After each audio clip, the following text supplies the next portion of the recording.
Right now at 5, a suspicious fire in Wentworth draws a massive response from area crews.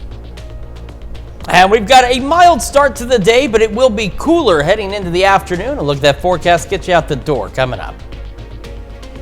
Plus, Easter is right around the corner. We'll see how one organization is putting a creative spin on finding eggs.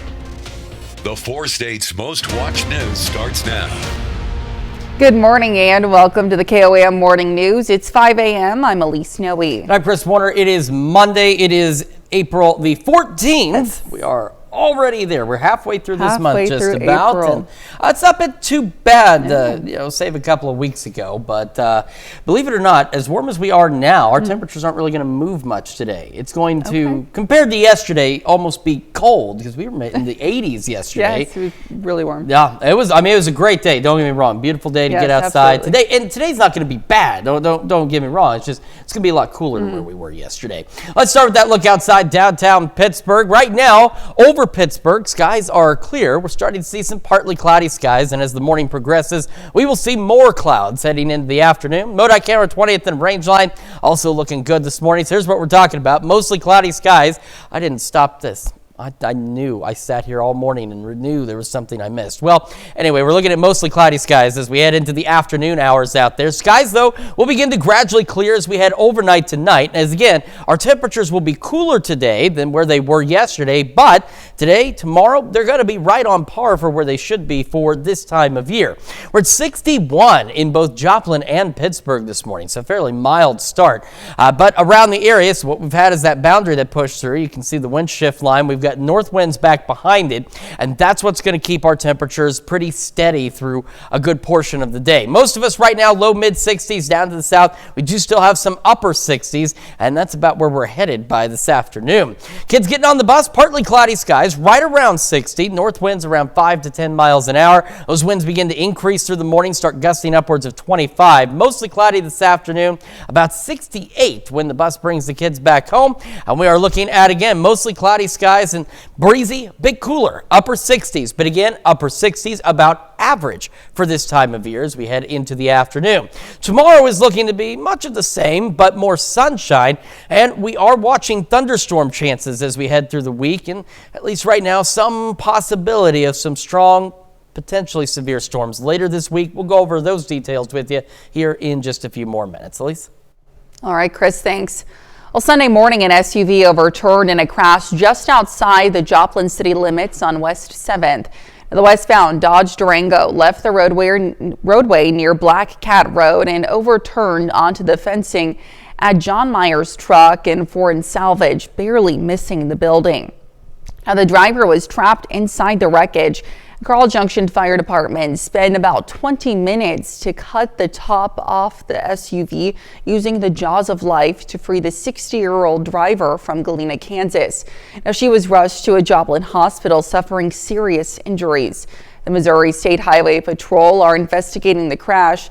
Now, they state in a preliminary report the driver was not wearing a seatbelt.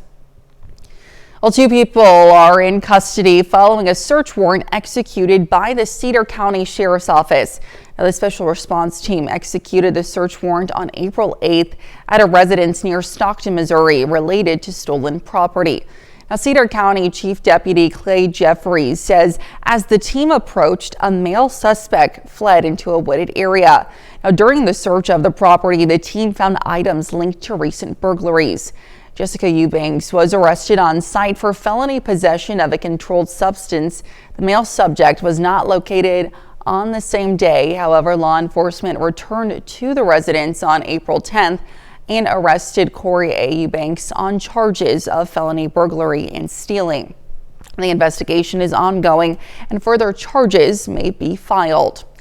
Well, a structure fire was reported at 302 Spruce in Wentworth, Missouri Friday, and multiple fire departments, including those from Pierce City, Freistatt, Jasper County, Monette Rural, and Monette City, responded to the scene. Now, the Newton County Sheriff's Office, alongside the Missouri State Fire Marshal's Office, is investigating the fire as suspicious. Now, the Sheriff's Office is seeking information from the public and encourages anyone with details to contact them. An Independence, Kansas man has been charged with 8 counts of aggravated assault following his involvement in an incident last February. David Earl Etchison Jr. was arrested on April 7th. Now, on February 25th of last year, Etchison drove his blue Chevrolet Silverado into the west parking lot of the former Mercy Hospital in Independence. Now, witnesses say he was traveling at a high rate of speed before slamming his vehicle into concrete bollards as well as a dumpster. And the impact with the dumpster caused the dumpster to fly onto the roof of the northern porch of the fire station nearby. Etchison faces up to 34 months in jail. His first court appearance is set for April 22nd. The City of Independence Police Department in Kansas is seeking public assistance in the ongoing investigation of a man who has been missing for 5 years. Dietrich Julian Foster has been missing since April 12, 2020. Now, despite extensive efforts by the police and the Kansas Bureau of Investigation, Mr. Foster's whereabouts remains unknown. The police are urging anyone with information, no matter how small, to come forward to help solve the case. And to be the first to see breaking news, whether in sports, you can download the KOAM News app. It's available free of charge in the Apple App Store and the Google Play Store. Just search for the KOAM News app. Well, Forest Park Church in Joplin hosted a unique Easter egg hunt Saturday at Missouri Southern State University. And KOAM's Mitch Adams has more. Easter is right around the corner, which means Easter egg hunts will be a must for many families in the 4 states. One egg hunt, hosted by Forest Park Church, made their hunt a bit different than others. If you haven't been this close to a helicopter before, the wind, I mean, it's exhilarating to see. It's quite an experience to see them drop all those eggs. So the looks on the faces, it's excitement. It's a little bit nervous, but it's a good time. People came by the thousands to hunt for eggs, but it was also a time for the church to help kids understand the true meaning of Easter. We wanted to have an environment where people could come, have safe, family-friendly fun, hear the great message of the gospel and Jesus' love. So yeah, overwhelmed, overjoyed. With it being the church's first year doing something like this, they already have their sights set on next year. This is something we want to do annually, and the one takeaway I have is more and more and more. We probably need more inflatables, more food, all of that, which is a great problem to have. So we're excited. The helicopter flew above, dropping thousands of eggs in a designated field. Organizers gave a countdown. 1! And the hunt was on. In Joplin, Missouri, Mitch Adams, KOAM News. Now, the Joplin Police Department was on site with officers to ensure public safety at Saturday's event. 7,550 people attended. And that's a look at this morning's top stories and weather in our first 7 minutes coming up on the KOAM Morning News. Well, the Royals look for a win on the road against the Guardians. We'll have the details. Plus, an organization in Mexico City holds free dance parties for hundreds of people. And we have a cooler and cloudy day today. We'll have what to expect with Chris Warner in the Skywatch Weather Center. You're watching the KOAM Morning News. We'll be right back. Well, both of our local MIAA baseball teams were on the road Sunday. First up, Pitt State looks for its 12th straight win, and the Gorillas extend their win streak with an exclamation point. They beat Rogers State 15-1 in 7 innings to earn the sweep. They've got a weekday matchup with Missouri S&T on Tuesday before they come back home for a weekend series with Washburn on Thursday. And the Lions pick up the road win as well against the Prairie Stars in the shootout. They win 13-12 in their 4-game losing streak. Southern comes back home for a 3-game series with Central Missouri on Thursday. In the major leagues, the Royals and Cardinals look to end their series on strong notes. First up, Kansas City in Cleveland for a divisional matchup. It's Royals versus Guardians. Bottom of the second, got a man on first, and Daniel Schneemann lines one to deep left, and it goes over the head of MJ Melendez. A run's going to come home and score, but the throw is wild. So Schneemann rounding third. He races home, and he's safe. It's a little league home run there.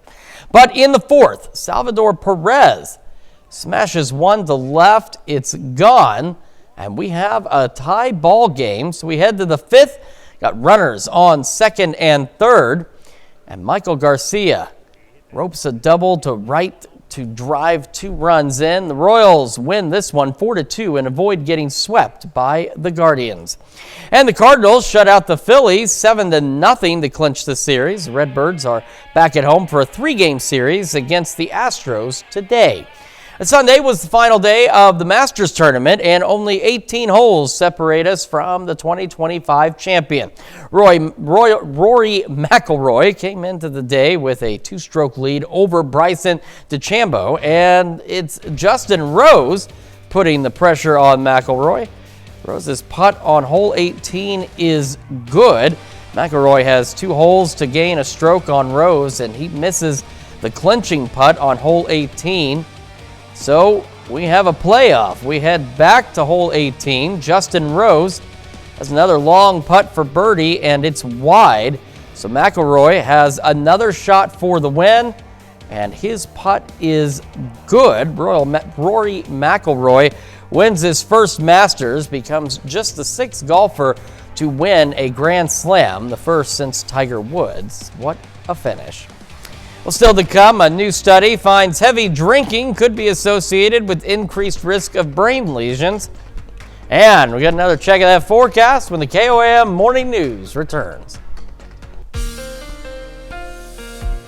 Welcome back to the KOAM Morning News, 5:16 now on this Monday morning. Going to start with that look outside. Downtown Pittsburgh looking pretty good so far. Winds are gradually starting to increase across the area, and then they'll become gusty as we go through the morning into the afternoon. But not too bad yet. MoDOT camera 20th and Rangeline in Joplin also looking good this morning. Future track. So I've got some things to show you here in the near term and on the long term, which we'll get to. Today, clouds increase through the morning, eventually becoming mostly cloudy by this afternoon. Future track showing maybe a sprinkle or two, but I do believe the majority of us will be dry, breezy. As I mentioned, we'll be cooler today, but our temperatures will actually be close to normal. Overnight, the clouds will begin to clear out, and then by Tuesday, we are clear. We've got plentiful sunshine, but believe it or not, we may be a degree or 2 cooler tomorrow than what will be today. But again, it's about on par for April, for this time of year at least. So not bad. It's just going to seem a lot colder compared to yesterday's 80-degree temperatures. Into Wednesday, winds will begin to shift out of the south on us. Clouds will increase, and we'll have some opportunities for some isolated to widely scattered showers, maybe a rumble of thunder, and our temperatures will begin to warm back up as we head into our Wednesday as well. And then we get beyond that into the weekend, and we have more thunderstorm chances that we need to talk about. All right, right now it's 61 in Joplin, winds north-northeast at about 10, and around the area there you see that boundary it's pushed through. That's why we're sinking back to normal temperatures today. We've got 60s across the board, but we've got low, mid, and upper 60s out there, and some of us, where you're at is where your high is ultimately going to be a little later today. So we start about 60, make to the mid-60s by 11 o'clock this morning, mostly cloudy by then as well.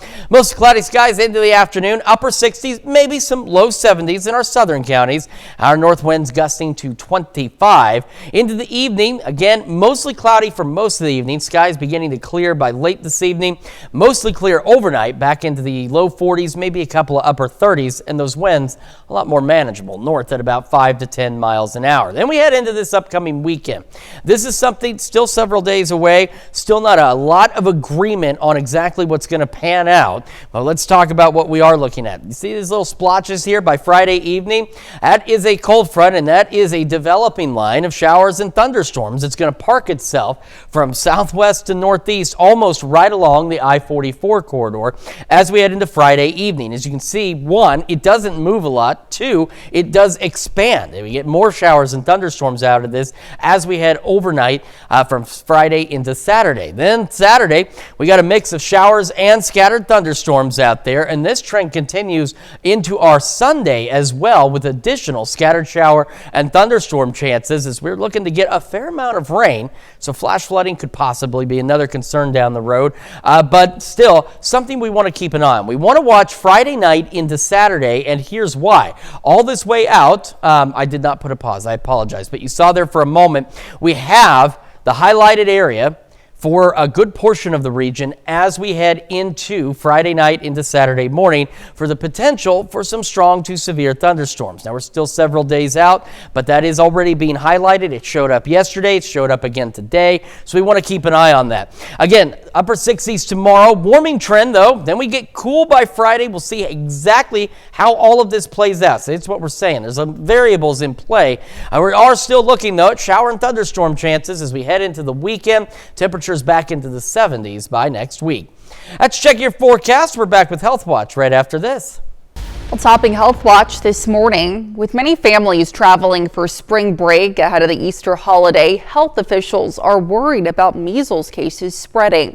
Now, so far, more than 700 cases have been reported in the U.S. Now, that's the highest number since 2019, according to the CDC. Jen Sullivan looks at the growing numbers and the warning to people traveling. With people traveling for spring break, many officials are concerned the number of measles cases could spike.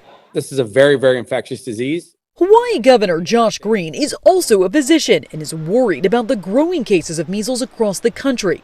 This week, the Aloha State confirming its first reported case of measles in years, an unvaccinated child under 5 who recently returned to Oahu after traveling internationally. If people went through the airport at the same time as the child, there could be infection. As of Thursday, 712 measles cases have been confirmed in 24 states, according to the Center for Disease Control and Prevention. That's more than double the total amount of measles cases reported last year. Multiple cases have been reported in Oklahoma, Kansas, and New Mexico, but the majority are in West Texas, where the number has surpassed 500 in the state, and there have been at least 2 deaths. We definitely have a significant number of cases of measles out here in West Texas. Measles is a highly contagious respiratory disease. If one person has it, up to 9 out of 10 people nearby will become infected if they are not protected, according to the CDC. That's why health officials are urging people to get the MMR vaccine. The MMR vaccine that protects us against measles is the way to stop from getting measles. Health officials say one dose is 93% effective, and the second dose is 97% effective at preventing measles. I'm Jen Sullivan reporting. Well, the Food and Drug Administration said it will phase out a requirement that certain drugs and monoclonal antibodies be tested on animals. Now, in a statement, the FDA says it's taking this step because there are testing methods that are more effective and, quote, human relevant. The agency says one possible replacement for animal testing includes AI-based computer simulations or even lab-grown human organoids. Now, a drug can get FDA approval only after researchers show it is safe and effective. Now, until now, that proof has had to be shown through lab testing, often in animals, before therapies are tested in humans. Now, animals have been considered good stand-ins at this stage of clinical trials, where it would be too dangerous to test in humans. Well, a new study finds heavy drinking is associated with increased risk of memory and thinking problems. Researchers defined heavy drinking as 8 or more alcoholic drinks per night. Now, they did a post-mortem analysis of 1,700 people with an average age of 75 at their time of death. Now, scientists examined their brain tissue to look for signs of brain injury. They also asked family members about participants' alcohol consumption. Now, heavy drinkers were 133% more likely to develop a brain lesion compared with non-drinkers. Former heavy drinkers had an 89% higher risk, whereas moderate drinkers had a 60% elevated risk. Well, it's a leading cause of death for children in the U.S. The CDC says every year there are around 4,000 fatal unintentional drownings. But health experts say these tragedies can be prevented. Mandy Gaither talks to a pediatric emergency medicine doctor about how to keep kids safe in the water. It can happen in an instant. Experts say drownings are often quick and silent without even a single splash. As a pediatric ER doctor, we see drownings come in very frequently during the summer and when swim season starts. That's why Dr. Sarah Lazarus with Children's Healthcare of Atlanta says it's so important to make water safety a priority. Whether children or teens are swimming in a pool or at a beach, drowning is preventable. Every time I hear it happens so quickly. A parent may just turn their back, and when they turn around, their child is underwater. Lazarus says if your child can't swim 2 lengths of the pool without assistance, parents should be within arm's reach of the child at all times. Once the child is a competent swimmer and can go to pool lengths without stopping, parents can graduate to eyes reach supervision, always keeping an eye on the child in the water. She says it's also important to avoid distractions and to make sure there's a 4-sided self-latching fence around any pool you visit. A Coast Guard approved life jacket should also be worn, especially in open water. And if a parent can't swim, Lazarus says it's never too late to learn. Remember, because you are your child's best lifeguard, it's so important that you also have those swim skills. For Health Minute, I'm Mandy Gaither. Now, Dr. Lazarus says it's also important to know how to do CPR in case there's an emergency. As she says, at the start of the swim season, it's also a good idea to recheck your child's competence in the water to make sure their skills haven't waned since last year. And that's a look at some of today's top health stories. You're watching the KOAM Morning News. And we've got another mild start to the day out there. A little cooler this afternoon compared to yesterday. Details when we come back. Right now at 5:30, residents at Ascension Living Village get a chance to participate in an Easter egg hunt. And we've got a mild start to the day, but we are going to be a little cooler by this afternoon compared to yesterday. A look at that forecast, get you out the door coming up. Plus, the Fort Scott Historical Site holds its springtime reenactment. We'll take you there. The 4 states' most watched news starts now. Good morning and welcome to the KOAM Morning News. It's 5:31. I'm Elise Snowy. I'm Chris Warner. It is now Monday. It is April the 14th and about halfway through this month. Because, 30 days hath September, April, June, and November. So tomorrow is halfway through. The important things you learn as a child. Right. Lots of things.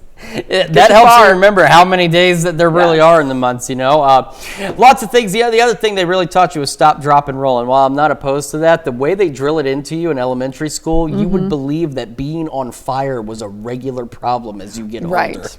I mean, but at least you know exactly what to do. Should the need ever arise, I do know what to do. And hopefully nobody's going to have to be faced with that because our temperatures nowhere near what they were yesterday, but still not bad as we head into the afternoon. Quick look outside downtown Pittsburgh. No fires visible from this particular point, but you guys at home, you know what I'm talking about. Like they really drilled it in like multiple times in a school year as though catching fire as an adult is a common problem. I have yet to catch fire. I don't plan on it, but just in case, remember what to do. MoDOT camera 20th and range line looking good. Future track into this afternoon, mostly cloudy skies, so clouds begin increasing. In fact, they're already beginning to increase out there. And we'll have those mostly cloudy skies, breezy, but our temperatures are cooler than yesterday. It's going to feel almost cold compared to the 80s yesterday, but they'll be right on par for where they should be. There might be an isolated sprinkle or two here or there, but I think the majority of us are going to be dry. We're sitting at 61 in Joplin as well as Pittsburgh. And the reason this is important is because our average low is still in the 40s. And so that's where it's going to be interesting is these temperatures for most of us don't really move much over the next several hours. We're low mid 60s for most of us, and our southern counties heading into the upper 60s out there. And that's where we might get a couple of low 70 degree readings. 60 with the kids getting on the bus, partly cloudy this morning, north breeze 5 to 10, increases later, gusting to 25, mostly cloudy, and about 68 when the bus brings them home. So that's what I'm saying, not a lot of movement. Upper 60s today, couple of low 70s possible, but these temperatures right about average for this time of year as well. We'll be pretty close to average tomorrow, and then temperatures will warm a bit, and we are tracking thunderstorm chances this week as well. Details in the full forecast here in just a few more minutes. Elise? All right, Chris, thanks. Well, with Easter celebrations taking place, young ones aren't the only ones getting in on the fun. Residents at Ascension Living Village also got an opportunity Sunday to have an Easter egg hunt of their own. Family members of the residents participated in the third annual Easter egg hunt at 3 different courtyards throughout the facility, separated by age. Now, with some residents unable to leave the facility, officials say this provides them an opportunity to get in on the holiday fun. I think that it was a really good thing for everyone to be able to come see everyone. I think that it made a lot of people's day to be able to see all of these kids having a good time and seeing them be able to come together and have fun with their friends and family. Over 60 kids participated in the Easter egg hunt. Well, the Fort Scott Historical Site hosted their spring Civil War encampment over the weekend. Volunteers play different roles to share stories about the Civil War and the significance of Fort Scott during that time. Now, the purpose of the encampment is to inform the community about what life was like during the 1800s and what roles different people played. Now, people had an opportunity to go on a guided tour of the national park, learning about artillery, cavalry, and blacksmithing. Group discussions were also held to talk about things from Civil War medicine, candle making, and what camps consisted of during that time period. Well, the Spring Art Walk took place in downtown Pittsburgh Saturday. Now, the event was free to attend, featuring a variety of artists, musicians, and dancers. Performances took place throughout the day on 2 major stages, and attendees filled up on local food trucks. Now, you're encouraged to share your experience on social media using the hashtag Pittsburgh Art Walk 2025. I really just want to make a connection between our local artists and our community. Artists are such an important part of our culture, of our livelihood. Art brings so much emotion and feeling, and it's something that our group really enjoys, and we just want to share with everybody. Now, more events by the Pittsburgh Arts Council are planned for 2025, including the Art Extra Swap and Shop, the Fall Art Walk, and Holiday Art Market. Well, the Freedom of Road Riders held a fundraiser yesterday to raise money for their lobbying operations in Jefferson City for the right to repair. The event also served as a way to raise awareness of rider safety. Coming together, this is kind of a cabin fever type of situation where everybody comes together and we finally kick off a good riding season. We promote safety and rider awareness as well. Awards were given to the top 2 in 10 categories, including American Cruiser, Customs, Best of Show, and People's Choice received. And that's a look at our top news stories coming up this half hour on the KOAM Morning News. Family and friends come together to honor the victims of the nightclub roof collapse in the Dominican Republic. Plus, Russia launches a deadly attack on Ukraine. We'll have the latest. You're watching the KOAM Morning News. Well, topping World Watch in Mexico City, a network is forming free dance parties where people with worries can shake it off for free. The free dance parties are considered alternatives to the consumer rituals of club dancing put together by the new network of dancers. Now, all kinds of people, ages and sizes are dancing freely to jazz, Egyptian hip hop, techno pop, and more. The network wants to create dancing in striking ways and in unexpected spaces, such as factories and gardens, to let people dance their cares away. No charge, no judgment, and no worries about police interruptions as attendees look out for one another to make sure there's no trouble. The network has organized 300 such dance sessions so far. Well, Pope Francis kicks off Holy Week with an in-person appearance during Palm Sunday. The 88-year-old pontiff wishing the more than 20,000 faithfuls a, quote, good Palm Sunday, a good Holy Week. Francis blessed a rosary and gave candy to a child who greeted him on his way back to St. Peter's Basilica. Now, he was not wearing nasal tubes for supplemental oxygen, something he did wear last Sunday. The appearance marks another reassuring sign for the public after Francis's battle with life-threatening double pneumonia. The Vatican says it's waiting to share what role Francis will play in Holy Week events leading up to Easter.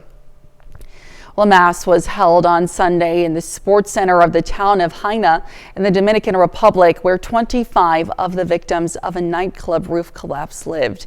226 people were killed when the roof fell onto them, and more than 200 others were injured, with 15 of them still hospitalized. Now, the tragedy occurred early Tuesday morning at the Jet Set during a concert. Politicians, athletes, and a fashion designer were among those enjoying live music when the roof caved in. Officials have said it's too soon to determine why the roof fell.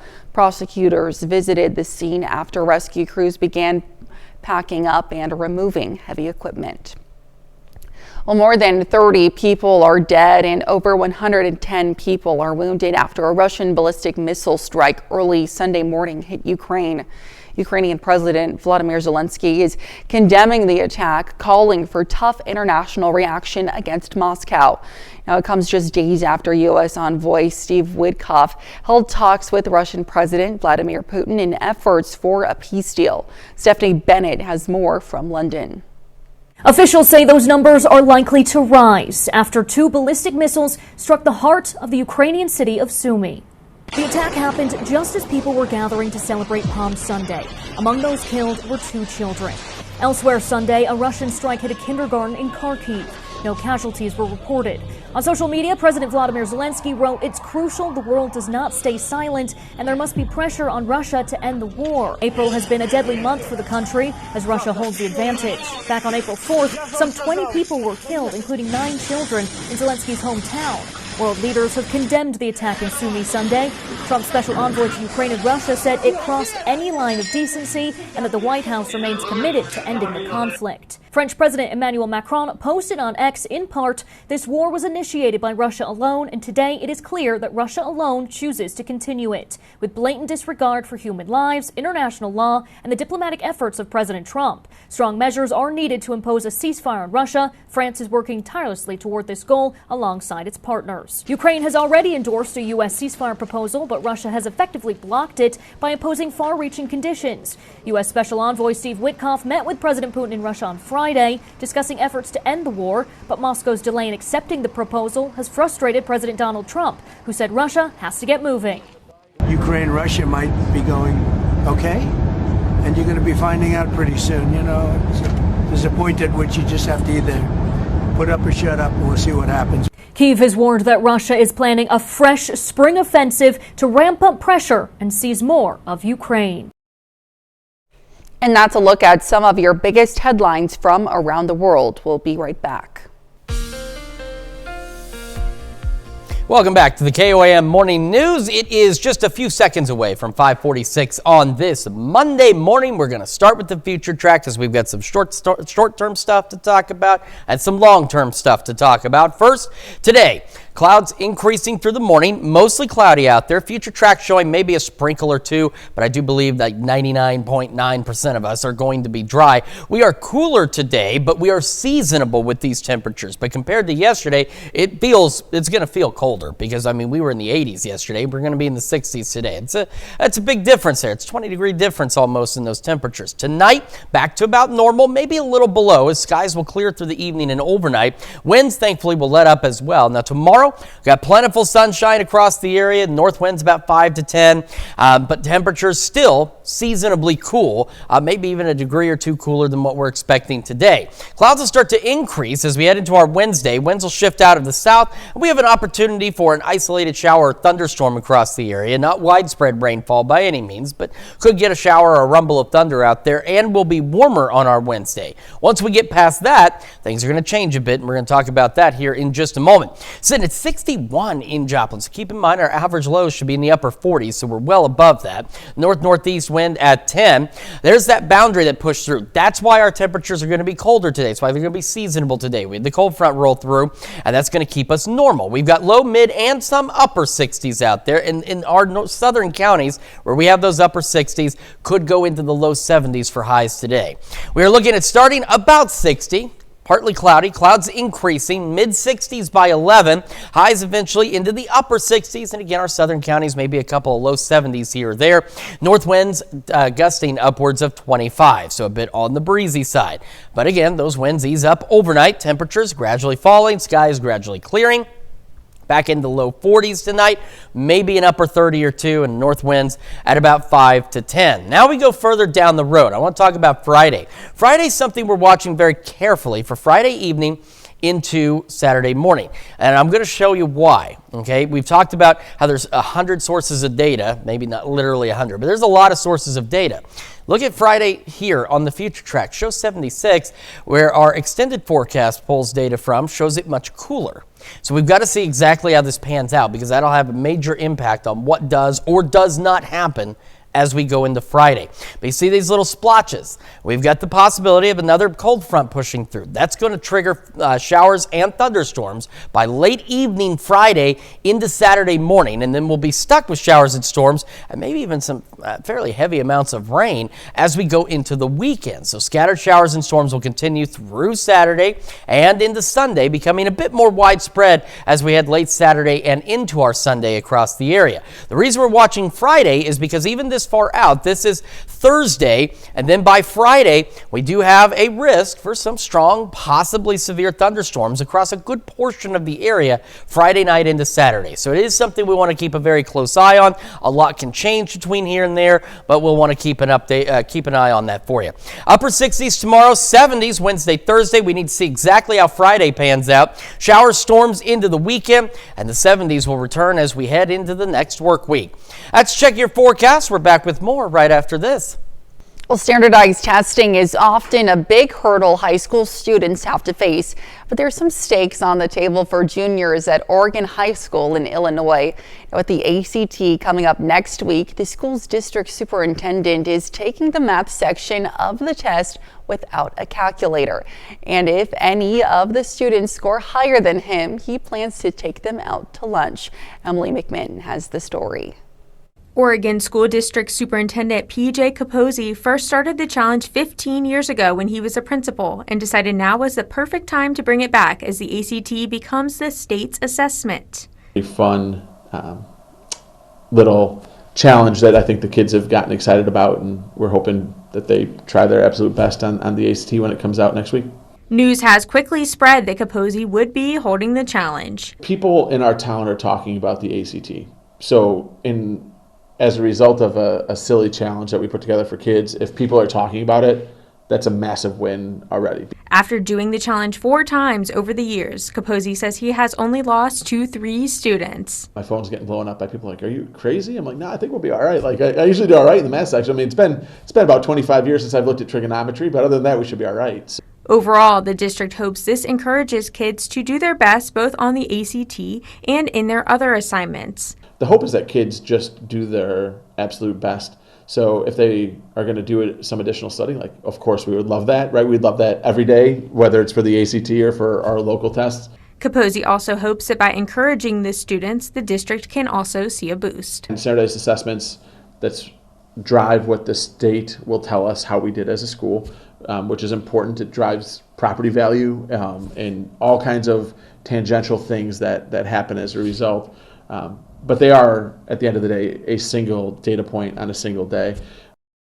The Oregon students will take that test next week. Stick around, we'll be right back.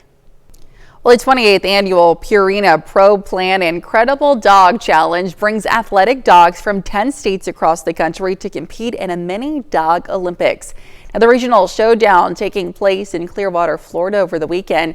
These fit dogs showed off their skills in a variety of competitions. The elite sporting event also included head-to-head weave pull challenges, high-flying disc routines, and a popular dog diving competition. The winners will advance to the national finals that will take place this September at Purina Farms in St. Louis. Well, an underwater camera spotted a 10-foot-long great white shark off the coast of Boynton Beach, Florida. Now, the Florida Atlantic University marine biologists placed a camera on top of a nurse shark, something they do to collect video and 3D acceleration data in an effort to further study shark behavior. Now, the team of researchers checked the shark cam and received quite a surprise. The video shows the nurse shark taking a swim around Donny Boy Slipe Reef. The camera then records a rare 4-minute-long interaction with the great white. Researchers say this may be the first ever shark selfie recorded in South Florida waters. Well, at least the sharks were taking the selfies and wasn't people down there with the sharks taking selfies. I feel like that'd be a little bit more dangerous to jump in the water with them unless you know exactly what you're doing. And I don't know what I'm doing, so I'm not going to join any sharks anytime soon. What I will do is enjoy our pretty pleasant day today. We're going to have clouds. It's going to be cooler, but it still isn't going to be that bad. 60 to start, mid-60s by 11 o'clock this morning as clouds increase. Mostly cloudy through the day. Temperatures upper 60s, maybe a couple low 70s in our southern counties. Those north winds gusting to 25. Skies will then begin to clear late this evening and overnight, falling back into the low 40s. North winds 5 to 10 miles an hour. We'll be seasonably cool again tomorrow, upper 60s. Then we start warming back up. A couple of showers, maybe a rumble of thunder on Wednesday and Thursday. Watching those thunderstorm chances late Friday into Saturday with a cold front pushing through, and you can see that temperature drop there. A few scattered storms Sunday, rain on Monday, and then nice weather for next week as well. That's checking your forecast. We've got another hour of the KOAM Morning News right after this.